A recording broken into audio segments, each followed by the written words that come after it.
शुरू करते हैं अल्लाह का नाम लेके बिस्मिल्लाहिर्रहमानिर्रहीम। अस्सलाम वालेकुम एवरीवन, मैं हूँ फिरदौस। आज का वीडियो का टॉपिक है बहुत ज़्यादा इंटरेस्टिंग है, काफ़ी ज़्यादा, जो कि है व्हाई इजराइल वांट टू फलस्तीन। ये जो वीडियो है ये दाकोइस्तानी का वीडियो है, मतलब इजराइल फलस्तीन पे क्यों वार किया, तो इसका पीछे रीज़न क्या है, इसके पीछे कोई हिस्ट्री या फिर कुछ वाकया है क्या, मतलब इजराइल फलस्तीन पे क्यों ऐसा वार कर रहा है, क्यों ऐसा मतलब ऐसा किया। तो वीडियो में जाएंगे, काफ़ी इंटरेस्टिंग होने वाला है वीडियो। तो इन टाइप में इस वीडियो में सारी चीज बताया गया है, तो वीडियो स्टार्ट करते हैं। गजा में पिछले 6 महीने से इजराइल 35,000 लोगों को शहीद कर चुका है, जिसमें बच्चे और औरतें सब शामिल हैं। लेकिन इजराइल आखिर फलस्तीन के इस इलाके में इतना जुल्म क्यों कर रहा है? असल में यहूदियों की होली किताब तौरात में लिखा है कि एक दिन याकूब अलैहिस्सलाम, जिन्हें इजराइल के नाम से भी जाना जाता है, जो आज सारे यहूदियों के एंसेस्टर समझे जाते हैं, वो एक दिन फलस्तीन के इलाके में सफर कर रहे थे। तो रास्ते में एक रात वो रेस्ट करने के लिए एक पत्थर पर सर रख कर सो गए, जहां उन्होंने एक ख्वाब देखा। और इस ख्वाब को यहूदियों की हिस्ट्री में बहुत इंपॉर्टेंट रोल हासिल है। उन्होंने ख्वाब देखा कि जिस पत्थर पर वो सर रख कर सो रहे हैं, वहां पर जमीन से आसमान की तरफ एक लैडर, सीढ़ियां है, जिस पर बहुत सारे फरिश्ते बहुत तेजी से ऊपर और नीचे जा रहे हैं। याकूब अलैहिस्सलाम नींद से उठे और कहा कि यही इलाका अल्लाह का असल घर है और इसी इलाके से खुदा की तरफ पहुंचा जा सकता है। तो मतलब यहूदियों के लिए फलस्तीन के इस इलाके की इतनी बड़ी इंपॉर्टेंस है। इसीलिए इस फलस्तीन के इलाके को हासिल करने के लिए यहूदी आज किसी भी हद तक जा सकते हैं। याकूब अलैहिस्सलाम के बाद फलस्तीन में जो कुछ भी हुआ, उसे हम इस वीडियो में एक्सप्लेन कर चुके, जिसे अब तक करोड़ों लोग देख चुके। सो मस्ट वॉच दैट नाउ। पुराने जमाने में इस पूरे इलाके को फलस्तीन कहा जाता था, लेकिन यहाँ इजराइल की रियासत कायम होने के बाद ये सारा इलाका इजराइल के पास है और सिर्फ इतने इलाके में मुसलमान रह गए। फलस्तीन में मुसलमानों के इलाके भी 2 हिस्सों में डिवाइडेड है, वेस्ट बैंक और ये छोटा सा इलाका गजा। फलस्तीन में मुसलमानों के इन दोनों इलाकों के आपस में कोई भी जमीनी कनेक्शन, रोड नहीं है और एक दूसरे से बहुत दूर होने की वजह से यहाँ की अवाम और गवर्नमेंट भी एक दूसरे से बहुत डिफरेंट है। मतलब इन दोनों इलाकों में एक नहीं बल्कि 2 गवर्नमेंट्स। वेस्ट बैंक में PLO, जिसको काफी सेक्युलर गवर्नमेंट समझा जाता है, लेकिन गजा में गवर्नमेंट हमास के पास है, जिसे बहुत स्ट्रिक्ट समझा जाता है। फलस्तीन का इशू तो पिछले 75 साल से चलता आ रहा है और पिछले 75 साल से सारे मुस्लिम कंट्रीज की पोजीशन अब तक एक ही थी कि जब तक फलस्तीन को उसका हक ना मिले, इजराइल को एक्सेप्ट नहीं करना। लेकिन आज से कुछ साल पहले US के नए प्रेसिडेंट डोनाल्ड ट्रंप की हुकूमत में अमेरिका ने आहिस्ता आहिस्ता इजराइल को मुस्लिम कंट्रीज से एक्सेप्ट कराने की कोशिश की, जिसे इब्राहिमिक अकॉर्ड्स का नाम दिया गया। इब्राहिमिक इसलिए क्योंकि मुसलमान और यहूदी दोनों इब्राहिम अलैहिस्सलाम को एक सच्चा पैगंबर मानते हैं। अमेरिका के प्रेशर डालने के बाद अरब ममालिक ने अपनी पब्लिक के खिलाफ जाकर इजराइल को एक्सेप्ट करना शुरू कर दिया। तो सबसे पहले UAE,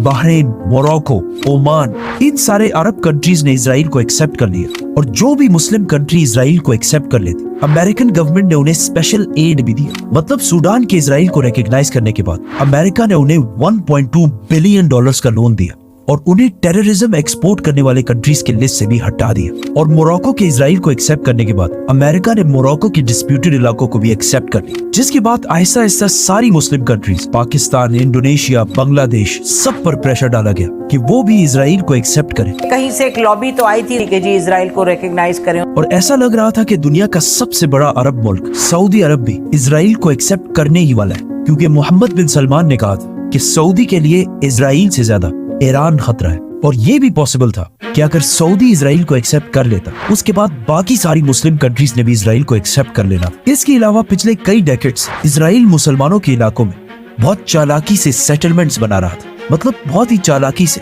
यहूदियों को मुसलमानों के इलाकों में सेटल करा रहा था, ताकि फलस्तीन में यहूदी ज्यादा और मुसलमान कम हो जाए, जिसे यूनाइटेड नेशंस और पूरी इंटरनेशनल कम्युनिटी बार बार बिल्कुल इल्लीगल करार दे रही थी। लेकिन इस छोटे से इजराइल को दुनिया में कोई भी नहीं रोक सका।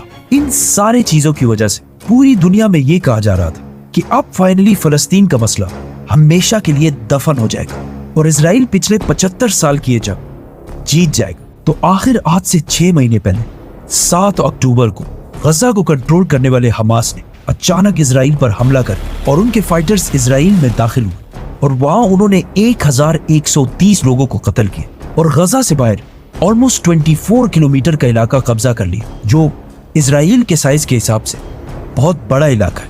और 150 यहूदियों को पकड़कर वापस गजा हॉस्टेज बनाकर लेके आए। जिसके बाद पूरी दुनिया में ये न्यूज फैल गई कि हमास ने इजराइल पर बहुत बड़ा टेररिस्ट अटैक किया है और कहा कि उन्होंने बहुत सारे सिविलियंस और बच्चों और औरतों को भी कत्ल किया है। ऑल्दो इससे कुछ अरसे के बाद हमास के लीडर्स ने एक्सेप्ट भी किया कि उनके फाइटर से इस हमले में कुछ गलतियां हुई है। हमास के इस अटैक के बाद अब पूरी दुनिया इजराइल की तरफ देख रही थी कि अब उनका रिस्पॉन्स क्या होगा, जिसके बाद इजराइल के वज़ीर आज़म बेंजामिन नेतन्याहू ने टीवी पर आकर ऐलान किया कि अब इजराइल गजा से ऐसा बदला लेगा जो इससे पहले किसी ने सोचा भी नहीं हो। तो सबसे पहले इजराइल ने गजा की तरफ सारी सप्लाई मतलब खाना, बिजली, पानी सब बंद कर दिया और कुछ ही दिनों में वो सारा इलाका वापस ले लिया जो हमास ने कब्जा किया था। जिसके बाद इजराइल के डिफेंस मिनिस्टर ने एक इंटरव्यू में कहा कि हमारी लड़ाई इंसानों से नहीं बल्कि जानवरों से, और अपने सोल्जर्स को हुक्म दिया कि इनके साथ जो भी करना चाहो करो क्योंकि ये तो जानवर है। और ये सब करने के लिए इजराइल के पास अमेरिका का फुल सपोर्ट हासिल था और अरब कंट्रीज की खामोशी से भी ये लग रहा था कि वो फलस्तीन के साथ नहीं बल्कि इजराइल के साथ। इसी के साथ इजराइल ने गजा पर एयर स्ट्राइक्स करना शुरू कर दिया जिससे गजा में हजारों लोग शहीद हुए और उसके कुछ ही दिनों बाद इजराइल की आर्मी IDF गजा के अंदर दाखिल हुई और फलस्तीनियों को मारना शुरू किया। इजरायली आर्मी को फाइटर जेट्स, टैंक्स और मिलिट्री पर्सनल की वजह से दुनिया की सबसे ताकतवर आर्मीज में से एक समझा जाता है और कहा जाता है कि इजराइल के पास 80 एटम बॉम्ब्स भी मौजूद है। इसके अलावा इजराइल की इंटेलिजेंस एजेंसी मोसाद को दुनिया की बेस्ट स्पाई एजेंसीज में से एक समझा जाता है विद 7000 एजेंट्स। ये दुनिया की सबसे बड़ी स्पाई एजेंसीज में से एक। अब क्वेश्चन ये है कि अगर इनकी इंटेलिजेंस एजेंसी मोसाद इतनी स्ट्रॉन्ग है तो इनको हमास के इतने बड़े हमले की प्लानिंग का कैसे पता नहीं चल सका। अब यहाँ पे कुछ लोगों का ख्याल है कि हो सकता है हमास इजराइल के साथ मिला हुआ है और ये सब एक बहुत बड़ी कंस्पिरेसी है, क्योंकि हमास का क्या ख्याल कि अगर वो इजराइल पर इतना बड़ा हमला करेगा तो इजराइल का रिस्पॉन्स उसके बाद क्या होगा। जो भी हो, आखिर इजराइल की फौज गजा के अंदर दाखिल हुई। गजा में 3 मेन सिटीज, गजा सिटी, खान यूनिस और रफा। तो सबसे पहले इजरायली फौज ने इन तीनों सिटीज के आपस के कनेक्शन को तोड़ने की कोशिश की और फिर पूरी दुनिया के सामने फलस्तीनियों पर जुल्म करना शुरू किया, जिसमें उन्होंने अब तक 35,000 फलस्तीनियों को शहीद किया और अभी भी ये नंबर बहुत तेजी से बढ़ता जा रहा है। इजराइल के एयर स्ट्राइक्स ने आहिस्ता आहिस्ता बहुत सारे हॉस्पिटल्स को टारगेट करना शुरू किया। इस सब के दौरान बार बार UN सिक्योरिटी काउंसिल की मीटिंग्स में इजराइल के इस जुल्म के खिलाफ रेजोल्यूशंस पेश होती रही, लेकिन जैसे ही कोई कंट्री ये रेजोल्यूशन पेश कर अमेरिका उसे वीटो करके खत्म कर दे। इस जेनोसाइड के लिए इजराइल को उसके सपोर्टर्स ने पूरी दुनिया से फुल फ्लेज सपोर्ट किया, जैसे USA और यूरोपियन कंट्रीज में। लेकिन फलस्तीन के सपोर्टर्स, जिसमें सबसे बड़ी रिस्पॉन्सिबिलिटी अरब कंट्रीज की बनती थी और फिर बाकी मुस्लिम वर्ल्ड की, इन अरब कंट्रीज ने फलस्तीन के लिए कोई भी एक्शन नहीं उठाया। इवन वो अरब मुमालिक जो इससे कई साल पहले इजराइल के खिलाफ जंगें भी लड़ चुके और हर जंग बहुत बेशर्मी से आ रहे हैं, उन्होंने भी इस बार कोई एक्शन नहीं उठाया।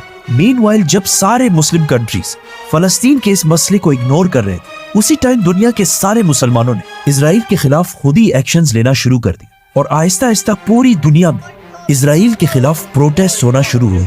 ACLED की रिपोर्ट के मुताबिक अब तक दुनिया में जितने भी प्रोटेस्ट हुए उनमें से सिर्फ 14% इजराइल के हक में हुए और दुनिया के बाकी 86% प्रोटेस्ट सिर्फ और सिर्फ फलस्तीन के हक में हुए।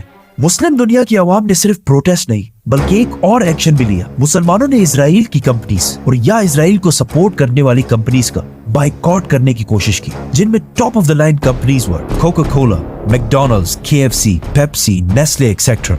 नाउ दुनिया में 57 मुस्लिम कंट्रीज और 2 बिलियन 200 करोड़ मुसलमान हैं। अगर इतने सारे लोग किसी कंपनी का बाइकॉट करें तो होना तो ये चाहिए कि वो कंपनी बिल्कुल खत्म हो जाए। इस बाइकॉट से पहले तो इन कंपनीज को थोड़ा नुकसान हो, मतलब इनके सेल्स मुस्लिम वर्ल्ड में काफी हद तक कम हुए और स्टॉक एक्सचेंज में भी इन कंपनीज के शेयर प्राइसेस थोड़े से नीचे जाने लगे। बट सिर्फ थोड़े से नीचे जाने के बाद आहिस्ता आहिस्ता कुछ ही अरसे में हर चीज दोबारा नॉर्मलाइज होने लगी और इस बाइकॉट से इतना कोई मेजर फर्क नहीं पड़ा। अब ऐसा क्यों हुआ? इसके 2 रीजन हो सकते हैं कि या तो दुनिया के 2 बिलियन मुसलमानों की औकात ये है कि इनके बाइकॉट करने से दुनिया में किसी को कोई फर्क नहीं पड़ता, और या मुसलमानों ने सही तरह इन कंपनीज का बाइकॉट किया ही नहीं। 7 अक्टूबर के अटैक के बाद इजराइल के इतने सख्त जुल्म पर उसे सिर्फ एक कंट्री ने टेंशन में रखा और उसका नाम है ईरान, पर्शिया, जिसकी वजह से इजराइल ने दमिश्क में ईरान के कॉन्सुलेट पर हमला कर दिया, जिसका फिर ईरान ने फुल रिस्पॉन्स दिया। लेकिन जब इजराइल इतनी आसानी से ये जंग जीत रहा था तो उसे ईरान पर हमला करने की क्या जरूरत थी?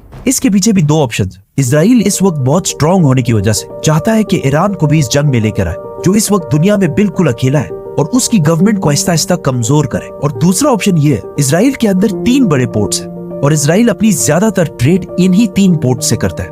इन 3 पोर्ट्स में से एक इसराइल के इस इलाके में, और एशिया से इसराइल की ज्यादा ट्रेड इसी पोर्ट के जरिए होती है। इसराइल के फलस्तीनियों पर जुल्म शुरू होते ही यमन ने ईरान की मदद से इस पोर्ट की ट्रैफिक 85% तक कम कर दी। मतलब इसराइल की जो शिप्स एशिया से ट्रेड करने के लिए पहले सिर्फ इतना टाइम लेती थी, अब उन्हें पूरे अफ्रीका को सर्कल करके इसराइल पहुंचना होगा, जिससे इसराइल को इकोनॉमिकली बहुत नुकसान होने लगा। जिसके अलावा ईरान के सपोर्ट से लेबनान के हिजबुल्लाह ने इसराइल को हर टाइम अलर्ट रखा हुआ है।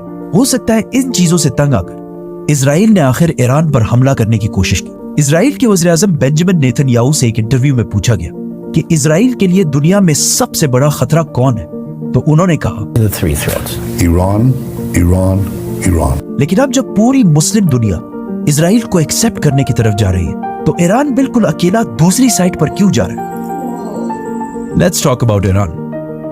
सब्सक्राइब। वीडियो में एक्चुअल में मतलब इजराइल और फलस्तीन के बीच एक्चुअल में क्यों जंग हुआ, पूरा इन डेप्थ में सारी चीज बताया गया है। मतलब यही पूरा इसमें जो वीडियो बताया यही पूरा रियल में सच है, तो सच सच सब कुछ बताया गया इस वीडियो में, जो कि क्यों हुआ था, मतलब कैसे हुआ था, मैंने बहुत इन डेप्थ में बताया गया इस वीडियो में। तो जैसे कि एक बात बताया, जैसे गाजा एक जगह है, वहां पे कैसे इजराइल ने वार किया, और भी मुस्लिम कंट्रीज फलस्तीन को हेल्प करना चाहिए लेकिन किसी ने नहीं किया, तो ये बात बताया गया है। तो इन डेप्थ में जो सच्चाई है एक्चुअल में सारी चीज इस वीडियो में बताया गया। आई होप आपको ये वीडियो अच्छा लगा। अगर वीडियो अच्छा लगे तो चैनल को सब्सक्राइब कर देना, वीडियो को लाइक कर देना। अस्सलाम वालेकुम।